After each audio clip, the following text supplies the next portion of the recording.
Monsieur le maire, bonjour. Bonjour. Merci de nous accueillir donc au sein de la mairie de Calvi, dans votre bureau.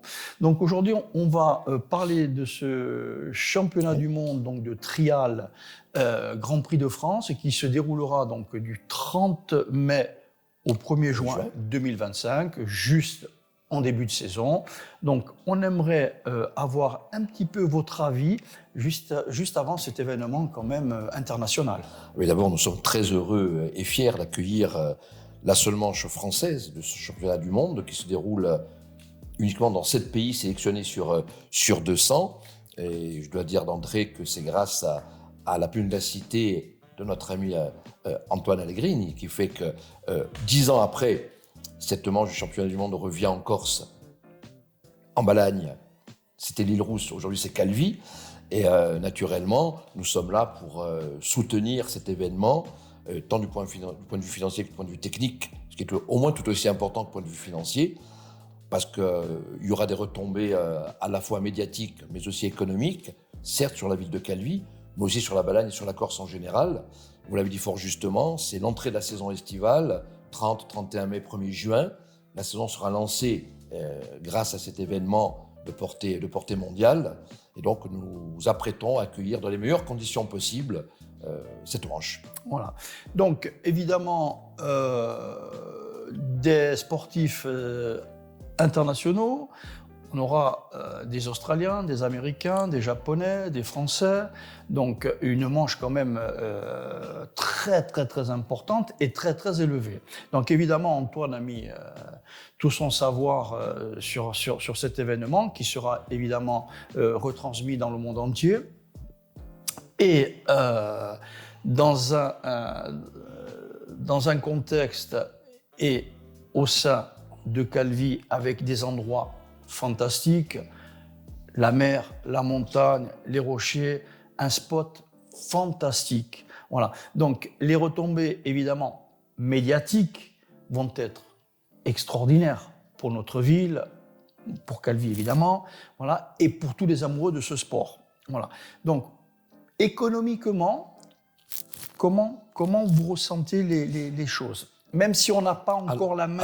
Alors c'est toujours difficile de quantifier les retombées économiques d'un événement. Une chose certaine, c'est que lorsqu'on n'en a pas d'événement, on n'a aucune retombée économique. Voilà. Et je crois qu'il ne faut jamais se focaliser là-dessus.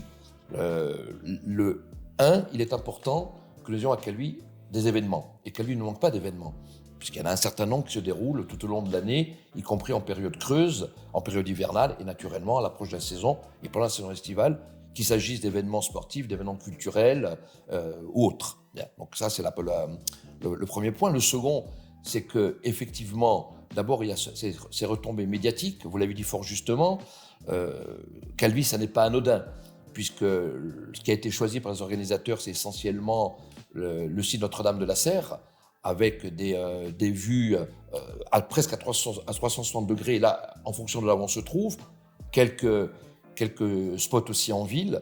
Donc il y a l'aspect, bien entendu, médiatique. Il y a plus de 30 nationalités, donc c'est autant d'ambassadeurs de par le monde pour faire connaître Calvi, la Balagne et la Corse. Et puis il y a à la fois les retombées économiques immédiates, c'est-à-dire les organisateurs, les équipes, le public qui va venir, et puis d'autres qui sont plus difficilement quantifiables parce qu'elles sont liées à la médiatisation.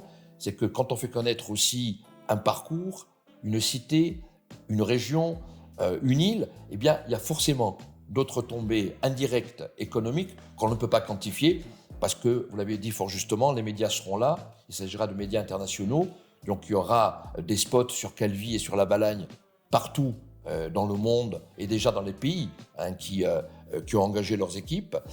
Ça veut dire qu'on aura fatalement dans les mois, les années à venir, d'autres retombées qu'on ne peut pas quantifier, mais comme je vous disais en début d'interview, si on n'a pas d'événement, on est certain qu'il n'y a aucune retombée économique. Mais monsieur le maire, sans être chauvin, on a des spots à couper le souffle. Ben oui, c'est pour cela aussi que je pense qu'il faut tout mettre en œuvre à la fois pour satisfaire l'organisation et pour permettre aux coureurs qui seront là de repartir en ayant envie de faire connaître Calvi. Parce que le spot naturel, il y est, mais je crois que dans toute compétition et dans toute organisation d'événements, il y a aussi l'accueil, il y a aussi l'organisation, il y a aussi ce que l'on peut offrir à côté de ce qui est tout naturel, que nous avons le site. Et je crois qu'à Calvi, comme dans d'autres secteurs aussi en Corse, il y a ce savoir-faire. C'est une terre aussi d'hospitalité et d'accueil. Il y a la terre de Dieu et puis il y a la terre des hommes. Et je crois que les deux se conjuguent bien pour accueillir ce type d'événement. Et comme le disait fort justement donc Antoine, le président, Antoine Allegrini, il nous a promis des Jeux Olympiques de la moto. Donc ça va être quand même quelque chose d'assez exceptionnel, surtout chez nous. Donc après, on connaît votre hospitalité, on connaît vos services techniques, on connaît la ville de Calvi quand elle met en œuvre quelque chose. En général, c'est toujours... En principe. En général, je suis bien placé pour le savoir, monsieur le maire, en général, ça se passe toujours bien. Absolument. Surtout quand vous prenez à cœur un événement. Voilà, donc cet événement, je sais qu'il vous tient à cœur, je sais qu'on a envie de le faire. Bien sûr. Donc on est tous partis pour le réaliser et pour faire les choses bien. Donc si vous avez un petit mot de conclusion par rapport à l'événement. Oh non, tout simplement, je sais que les organisateurs, depuis déjà quelques semaines, se donnent beaucoup de mal pour préparer le terrain de Notre-Dame de la Serre. Il faut bien sûr les encourager. Il y a un certain nombre de bénévoles qui vont venir se greffer sur l'événement. Et moi, je peux dire qu'une chose, d'abord remercier Antoine, naturellement, au premier chef, et puis celles et ceux qui s'engagent à ses côtés. Ce que je dis aussi souvent, c'est que lorsqu'on soutient un événement, c'est parce qu'il y a un événement à soutenir. Et donc, le mérite n'en revient pas à ceux qui soutiennent. C'est bien de le faire, mais le mérite revient à ceux qui ont une idée, qui prennent quelquefois des risques, pas forcément financiers, mais aussi le risque de décevoir ou de ne pas réussir ce que l'on veut faire. Et là, je sais qu'autour d'Antoine, eh bien, l'organisation, elle est au point, elle est au top.